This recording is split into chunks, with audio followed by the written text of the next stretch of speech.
Hello students, তোমাদের সবাইকে আমাদের চ্যানেলে ওয়েলকাম জানাই। আজকে আমরা তোমাদের ক্লাস 9 এর ফিজিক্যাল সায়েন্স থেকে চ্যাপ্টার নাম্বার 2 অর্থাৎ বল ও গতির লাস্ট পার্ট আমরা প্রোভাইড করতে চলেছি। এখানে বেশ কিছু প্রশ্ন রয়েছে, সেগুলো আমরা আজকের ক্লাসে দেখে নেব এবং তার সঙ্গে কিছু গাণিতিক প্রশ্ন এবং বল ও গতি চ্যাপ্টার থেকে যে সমস্ত 1 মার্কসের কোশ্চেনগুলো ভীষণ ইম্পর্টেন্ট সেগুলো কিন্তু আমরা আজকের ক্লাসে দেখে নেব। দেখো, আমাদের আজকের প্রথম প্রশ্ন সেটা হচ্ছে রৈখিক ভরবেগ সংরক্ষণ সূত্র থেকে নিউটনের তৃতীয় গতিসূত্র প্রমাণ করো। আমরা ধরলাম যে M1 এবং M2 উভয়ের দুটো বস্তু, সেগুলো প্রথমে U1 এবং U2 গতিবেগে যাচ্ছিল, একই দিকে যাচ্ছিল এবং সংঘাত ঘটার পর মানে সংঘর্ষ ঘটার পর একটার বেগ, প্রথমটার বেগ হয়তো হয়েছে V1, পরেরটা বেগ হয়েছে V2। তাহলে সংঘর্ষের আগে যখন সংঘর্ষ হয়নি তখন প্রাথমিক ভরবেগ কত ছিল? প্রথমটা ছিল M1 U1, সেকেন্ডটা ছিল M2 U2, যোগ করলাম এবং পরে সংঘর্ষের পরে তাদের মোট ভরবেগ কত হলো? M1 প্রথমটার যেহেতু বেগটা চেঞ্জ হয়ে V1 হয়েছে, তাহলে M1 V1 আর দ্বিতীয়টার M2 V2, তাহলে এরকমভাবে মোট ভরবেগটা হয়। এবার রৈখিক ভরবেগের সংরক্ষণ সূত্র অনুযায়ী বলে যে রৈখিক ভরবেগ কি হয়, সেটা অপরিবর্তিত থাকে, প্রথমে এবং শেষে কিন্তু একই থাকে। তাহলে প্রথম দুটো বস্তু যেটা মোট রৈখিক ভরবেগ, সংঘর্ষের পরে যেটা মোট রৈখিক ভরবেগ সেটা কিন্তু একই থাকবে। তাহলে সমান চিহ্ন দিলাম। এবার M2 V2 রয়েছে, M2 V2 লেখার পরে দেখো এই যে M2 U2 এদিকে নিয়ে আসলাম, তাহলে মাইনাস হয়ে গেল। একই রকমভাবে এই যে M1 V1 আছে, যদি এদিকে নিয়ে যায় তাহলে সেটা মাইনাস হবে। এবার দেখো M2 V2 লেখার পরে মাইনাস M2 U2 লিখলাম আর এখানে মাইনাসটা কমন নিলাম। মাইনাস কমন নিলে M1 V1 আর এখানে মাইনাস হয়ে যায়, যেহেতু মাইনাস মাইনাসে প্লাস হয়। এবার দুটোকে আমরা টি দিয়ে ডিভাইড করেছি, এটাকেও টি দিয়ে ডিভাইড করলাম, এটাকেও কিন্তু আমরা টি দিয়ে ডিভাইড করলাম।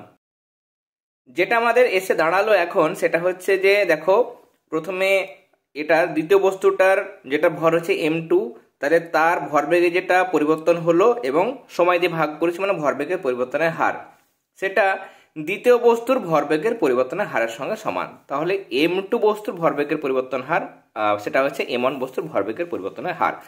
তার মানে M2 বস্তুর ভরবেগের পরিবর্তন কেন হয়েছে? যেহেতু M1 বস্তুটা ধাক্কা দিয়েছে, তাহলে M1 বস্তু দ্বারা M2 বস্তুর উপর প্রযুক্ত বল, আর এখানে M1 এর ভরবেগের পরিবর্তন হয়েছে মানে M2 বস্তু M1 এর উপরে প্রযুক্ত বল প্রয়োগ করেছে। তাহলে প্রথমটার M1 সেটা কত বল প্রয়োগ করেছে? F1, আর M2 বস্তু যেটা সেটা M1 এর উপরে বল প্রয়োগ করেছে সেটা হচ্ছে F2। মাইনাস চিহ্ন দিলাম, মাইনাস চিহ্নটা অলরেডি দেওয়া হয়েছে, তাহলে ক্রিয়া সমান প্রতিক্রিয়া। মাইনাস চিহ্ন দিয়ে বোঝাচ্ছে সমান চিহ্ন মানে সমান, ক্রিয়া প্রতিক্রিয়া সমান, এবং মাইনাস চিহ্ন দিয়ে বোঝাতে চাইছে যে বিপরীতমুখী, তাই না? তাহলে ক্রিয়া প্রতিক্রিয়া পরস্পর সমান এবং বিপরীতমুখী, এটা হচ্ছে নিউটনের তৃতীয় গতিসূত্র, তাহলে এটা প্রমাণিত। এবার দেখো রকেটে যেটা কার্যনীতি তোমরা নিজেরাই পারবে, এটা করেই নিও, তোমাদের টেক্সট বুকের মধ্যে রয়েছে। এবং রৈখিক ভরবেগের সংরক্ষণ সূত্রের সাহায্যে বন্দুকের পিছু হটা, এটাও কিন্তু ভীষণ ইম্পর্টেন্ট কোশ্চেন। তোমাদের যেহেতু সময় খুব কম, আমি সবগুলো তোমাদের ব্যাখ্যা করব না, এগুলো তোমরা টেক্সট বুকের মধ্যে পেয়ে যাবে। হোস পাইপের মধ্য দিয়ে জল হঠাৎ তীব্র বেগে নির্গত কর্মীর পক্ষে পাইপটিকে ধরে রাখা কঠিন হয় কেন? দারুণ ইম্পর্টেন্ট কোশ্চেন, এটা কিন্তু তোমাদের ফার্স্ট ইউনিট টেস্টে অনেক স্কুলেই দিয়ে থাকে। কেমন? যেহেতু এখানে জলস্রোতের ভরবেগের অভিমুখ জলপ্রবাহের অভিমুখের দিকে হয় এবং রৈখিক ভরবেগের সংরক্ষণের কারণে কি হচ্ছে, জলপ্রবাহ কিন্তু যখন জলটা বের হয় তখন জলটাও বিপরীত দিকে পাইপের দিকে একটা সমান এবং বিপরীতমুখী ভরবেগ প্রয়োগ করে, এই জন্যই প্রচণ্ড বল প্রযুক্ত হয়, যার ফলে সেটা ধরে রাখা কঠিন হয়। হুবহু দেখতে একটা খালি ট্রাক এবং মালবোঝা ট্রাকের মধ্যে মানে দুটো যদি একই বেগে গতিশীল হয় তাহলে কোনটাকে থামাতে বেশি বল প্রয়োগ করতে হবে? যেটি খালি ট্রাক সেটাকে সহজে থামানো যাবে, কিন্তু ভর্তি ট্রাক যেটা মাল ভর্তি ট্রাক একই বেগে চলা সত্ত্বেও সেটা যেহেতু ভর বেশি, তার মানে ভরবেগ বেশি হলে সেটাকে থামাতে কিন্তু বেশি বল প্রয়োগ করতে হবে।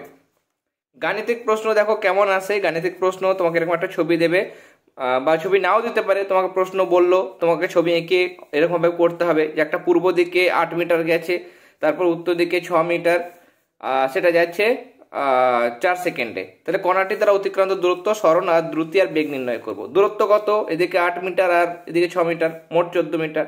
সরণ কত? প্রথমে এতে ছিল, লাস্টে কোথায় গেছে? সিতে। সরণ মানে প্রথম এবং শেষ অবস্থানের মাঝখানে সরলরৈখিক দূরত্ব মানে এসি। আমরা কি করে বের করব? পিথাগোরাসের সূত্র। এটা যদি সমকোণ হয় তাহলে পিথাগোরাসের সূত্র অনুযায়ী অতিভুজের স্কোয়ার মানে হচ্ছে কি, ভূমি স্কোয়ার প্লাস লম্ব স্কোয়ার, তাহলে AB square plus BC square. তাহলে এবি হচ্ছে 8, বিসি হচ্ছে 6, তাহলে 8 স্কোয়ার 6 স্কোয়ার যোগ করলাম 64, 36 হয়ে যাচ্ছে 100। 100 বর্গমূল করবে হয়ে যাবে 10, তারপর নির্ণয় সরণ হচ্ছে 10 মিটার, সেটা এসি বরাবর, যেহেতু সরণের একটা অভিমুখ আছে। এবার দ্রুতি মানে কি? দ্রুতি মানে হচ্ছে দূরত্ব বাই সময়। দূরত্ব কত পেয়েছিলাম? মোট দূরত্ব 8 আর 6 14, তাহলে 14কে 4 দিয়ে ভাগ করবো, যেহেতু 4 সেকেন্ডে মোট পথ গেছে সেটা, তাহলে দ্রুতি কত পেলাম? 3.5 মিটার পার সেকেন্ড।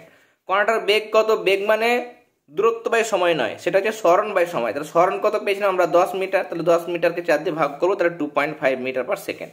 এখানে দেখো অর্ধেক পথ গেছে, 7 সেন্টিমিটার ব্যাসার্ধের অর্ধবৃত্তাকার পথে এক প্রান্ত থেকে অন্য প্রান্তে গেল, তাহলে এক প্রান্ত থেকে অন্য প্রান্তে গেল, তাহলে অতিক্রান্ত দূরত্ব কত? তাহলে এই পুরো পথটা একটা পুরো বৃত্তের পরিধি মানে 2πr, 2πr হচ্ছে বৃত্তের পরিধি, তাহলে অর্ধ পরিধি কত হবে? সেটা হচ্ছে 2πr/2 মানে πr। পায়ের মান কত? 22/7, সেটাকে 7 দিয়ে গুণ করবো, যেহেতু ব্যাসার্ধ হচ্ছে 7, তাহলে হয়ে যাচ্ছে 22 সেন্টিমিটার। সরণ কত হবে? এতে ছিল, এবার বিতে এসেছে। সরণ মানে আমি কোন পথে যাচ্ছি সেটা দেখবো না, শুধু প্রথম আর শেষ অবস্থার মাঝে সরাসরি দূরত্ব দেখবো, তাহলে এ বি এটা হচ্ছে দূরত্ব, সেটাই সরণ। এবার ব্যাসার্ধ যদি 7 সেন্টিমিটার হয়, তাহলে ব্যাস কত হবে? 7 2 14, তাহলে 14 সেন্টিমিটার, এটা হচ্ছে ব্যাসার্ধ, সেটা কিন্তু হবে আনসার। এখানে এই প্রশ্নটাও আশা করি তোমরা পারবে, দেখাবার প্রয়োজন নেই। নেক্সট কোশ্চেনে চলে যাব। এখানে আরও কিছু প্রশ্ন রয়েছে। দেখো তোমাকে এরকম বলবে হয়তো যে স্থির অবস্থা থেকে 2 মিটার পার সেকেন্ড স্কোয়ার মানে 2 মিটার সেকেন্ড টু দি পাওয়ার -2 এত সমতরণে চলার পর 10 সেকেন্ড একটি গতিশীল কণার বেগ কত হবে? প্রাথমিক বেগ যেহেতু স্থির অবস্থা থেকে শুরু হয়েছে, তাহলে প্রাথমিক বেগ 0। ত্বরণ 2 মিটার পার সেকেন্ড স্কোয়ার মানে 2 মিটার সেকেন্ড টু দি পাওয়ার -2, সময় বলেছে 10। অন্তিম বেগ বার করার সূত্র, গতির সমীকরণ আমরা পড়েছিলাম, v সমান ইউ প্লাস এটি। ইউ বসাবো 0, এ ত্বরণ হচ্ছে 2, টি কত? 10 বসাবো, তো 10 2 20, 20 আর 0 যোগ করে 20 হয়, তার মানে এটা হচ্ছে তার এটা মানে ওই গতিশীল কণার বেগ। এটাও অন্তিম বেগ বার করতে বলেছে, ইউ প্লাস এটি সূত্র অনুযায়ী করবে। এখানে বলছে এই জিনিসটাতে একটা বুলেট কাঠের ব্লকে 6 সেন্টিমিটার প্রবেশ করার পর অর্ধেক বেগ হারায়, বুলেটটি আর কত দূরত্ব যাওয়ার পর থামবে? গাণিতিক প্রশ্ন তোমাদের ফার্স্ট ইউনিট টেস্টে কিন্তু আসবে। 40 নম্বরের পরীক্ষা, একটা দুটো গাণিতিক প্রশ্ন অবশ্যই আসবে, কেমন? আর ভালো রেজাল্ট করার জন্য গাণিতিক প্রশ্ন সমাধান তোমাদের করতেই হবে। তো অবশ্যই দেখে নাও, যে প্যাটার্নগুলো আমরা দেখাচ্ছি এই প্যাটার্ন থেকে তোমরা কিন্তু কমন পাবে, কেমন? প্রশ্ন অন্যও আসতে পারে, কিন্তু যে প্যাটার্নটা ফলো করা হচ্ছে শুধু হয়তো সংখ্যা পাল্টে গেল সেরকম হতে পারে, কিন্তু এরকম ধরনেরই প্রশ্ন আসবে, এর বাইরে কিন্তু প্রশ্ন আসে না। এটা একটু টাফ প্রশ্ন, বিভিন্ন স্কুলে, জেলা স্কুলে এই সমস্ত প্রশ্নগুলো সাধারণত দিয়ে থাকে। একটা বুলেট কাঠের ব্লকে 6 সেন্টিমিটার প্রবেশ করার পর অর্ধেক বেগ মানে যতটা বেগ ছিল হয়তো 20 সেন্টিমিটার পার সেকেন্ডে যাচ্ছিল, হাফ হয়ে গেল 10 সেন্টিমিটার পার সেকেন্ড, এটা তোমরা বোঝো। এবার বলছে বুলেটটি কত দূরত্ব যাওয়ার পর এবার থামবে, তাহলে আমরা মানে বেগটা কমছে মানে মন্দনটা ধরলাম এ, প্রাথমিক বেগ ছিল ইউ, দূরত্ব 6 সেন্টিমিটার গেছে, পরে বেগ কত হবে? পরে অর্ধেক বেগ হারিয়েছে, তাহলে যা বেগ ছিল তার অর্ধেক মানে u/2।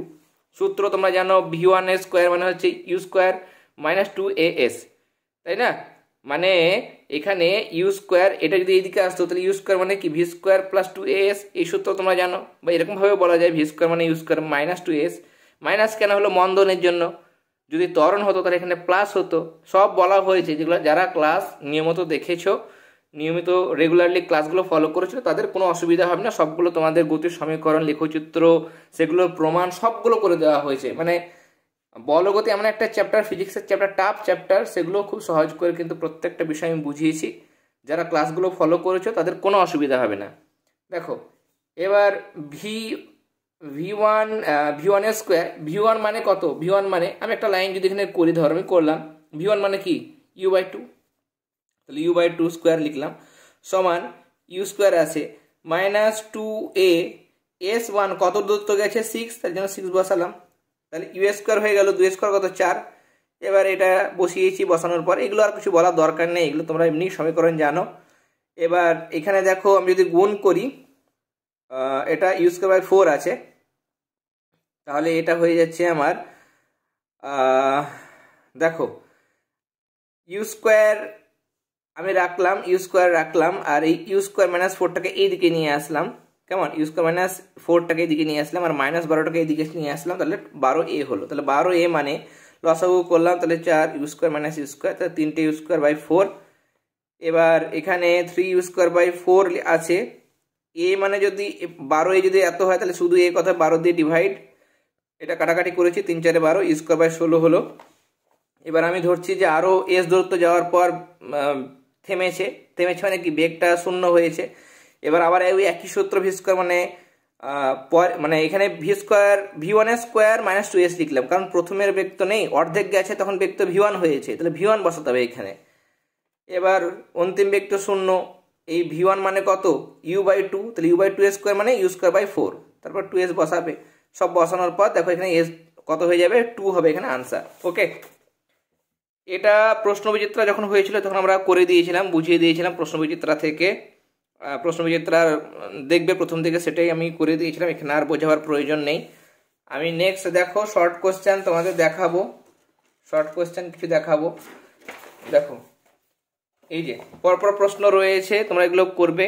বস্তুর ভর যে সম্পর্ক দ্বারা প্রকাশ করা যায় সেটা হচ্ছে ভর মানে কি, তোমরা সূত্র জানো F = ma, তাহলে ভর মানে কত হবে F/a, এটা এদিকে আসলে F/a হবে, মানে বল বাই ত্বরণ, ফোর্স বাই অ্যাক্সিলারেশন। সমমন্দনে গতি লেখচিত্র হচ্ছে এটা, মন্দন মানে বেগটা কমবে, ভর বেগের মাত্রা হচ্ছে ml⁻⁻1। মিশ্র গতি সাইকেলের চাকার গতি, সমবেগে গতিশীল কোনো কণার বেগ, সময় লেখচিত্র হবে, সময় অক্ষে সমান্তরাল একটি সরলরেখা। এগুলো তোমরা এমনিতেই করবে। বেগের মাত্রা, ঘূর্ণন গতি হলো ত্রিমাত্রিক, এরকম লেখচিত্র দেবে। সুষম ত্বরণে গতিশীল কণার লেখচিত্র কেমন হবে, ত্বরণ হলে সেটা বেগটা বাড়বে। আর ব্যাসার্ধের বৃত্তাকার পথে যদি যায় তাহলে অর্ধেক দূরত্ব গেল তখন সরণ কত হবে, সরণ মানে ব্যাসার্ধ বলছি, ব্যাস মানে 2r। ত্বরণ মানে হচ্ছে l⁻², যদি m বসাও তাহলে m এর মাথায় 0 বসাতে হবে, তাহলে m0 l⁻²। এরকম ভাবে প্রত্যেকটা করবে। এখানে প্রশ্ন দেওয়া হয়েছে, দেখো এই প্রশ্নটা ভীষণ ইম্পর্টেন্ট। একটি বস্তু কণা বৃত্তাকার পথে পরিভ্রমণ করছে, পথের ব্যাসার্ধ r হলে একবার পূর্ণ আবর্তন, মানে এখান থেকে শুরু করে আবার আগের পথে ফিরে আসছে, তাহলে সরণ শূন্য হয়ে যাবে, যেহেতু আগের পথ আর লাস্টের পথটা একই হচ্ছে। এই প্রশ্নটা ভীষণ ইম্পর্টেন্ট। একটি বলের দুটি সমকোণী উপাংশ 15 নিউটন আর 18 নিউটন হলে বলের মান কত, তাহলে একটা একদিকে আছে 15, একদিকে আছে 8, তাহলে এটা কত, তাহলে পিথাগোরাস সূত্র অনুসারে বার করতে হবে। 15 15 225, 225 হয়, 8 8 64 হয়, এটা 9, এটা 8 2, 279, এর বর্গমূল করবে 17 হবে আনসার। ওকে, এরকম ভাবে প্রত্যেকটা প্রশ্ন দেখো, শর্ট কোশ্চেন আলাদা করে বলার প্রয়োজন নেই, তোমরা নিজেরাই পারবে। ঘড়ির কাঁটার গতি সমদ্রুতি সম্পন্ন, জাড্ডের পরিমাপ হলো ভর, ভীষণ ইম্পর্টেন্ট। এটা প্রশ্নবিচিত্রা আমরা পেয়েছি। দড়ি টানাটানি খেলায় দড়ির উভয় প্রান্তে টি টান প্রয়োগ করলে দড়ির টান কত হবে টি। বলের সংজ্ঞা, জাড্ডের ধারণা কোন সূত্র থেকে পাওয়া যায়, কোন সূত্র থেকে কি পাওয়া যায়, এই প্রশ্নগুলো তোমরা করবে। নিউটনের প্রথম গতিসূত্র থেকে জাড্ডের ধারণা, বলের সংজ্ঞা পাওয়া যায়। বলের পরিমাপ আমরা নিউটনের দ্বিতীয় গতিসূত্র থেকে পাই। জাড্ডের সূত্র কাকে বলা হয়, সেটা নিউটনের প্রথম গতিসূত্রকে বলা হয়। ক্রিয়া প্রতিক্রিয়া কি একই বস্তুর উপর কাজ করে, একই বস্তুর উপর কাজ করে না, দুটো আলাদা বস্তুর উপর কাজ করে। ওকে, এবং ক্রিয়া প্রতিক্রিয়া হচ্ছে সমান বিপরীতমুখী। এসআইতে ভর বেগের একক কি, স্মরণের একক কি, দ্রুতি বেগ এগুলো একক কি, মাত্রা কি, এগুলো কিন্তু তোমরা করবে। কেমন, তাহলে আমরা এই চ্যাপ্টারটা পুরোপুরি কমপ্লিট করলাম। এরপর নেক্সট তোমাদের আর একটা চ্যাপ্টার রয়েছে, সেটা হচ্ছে পরমাণুর গঠন। সেটা আমরা খুব শীঘ্রই স্টার্ট করে দেব, এবং কয়েকদিনের মধ্যে কিন্তু তোমাদের পরমাণুর গঠন চ্যাপ্টারটা কমপ্লিট হয়ে যাবে। কেমন, আজকে ক্লাসটি ভালো লেগে থাকলে অবশ্যই ক্লাসটিতে লাইক দেবে। যারা এখনো পর্যন্ত আমাদের চ্যানেলটি সাবস্ক্রাইব করনি অবশ্যই সাবস্ক্রাইব করে নিও। তাহলে আজকের ক্লাস আমরা এখানেই শেষ করলাম। তোমরা সবাই খুব ভালো থেকো। All the very best.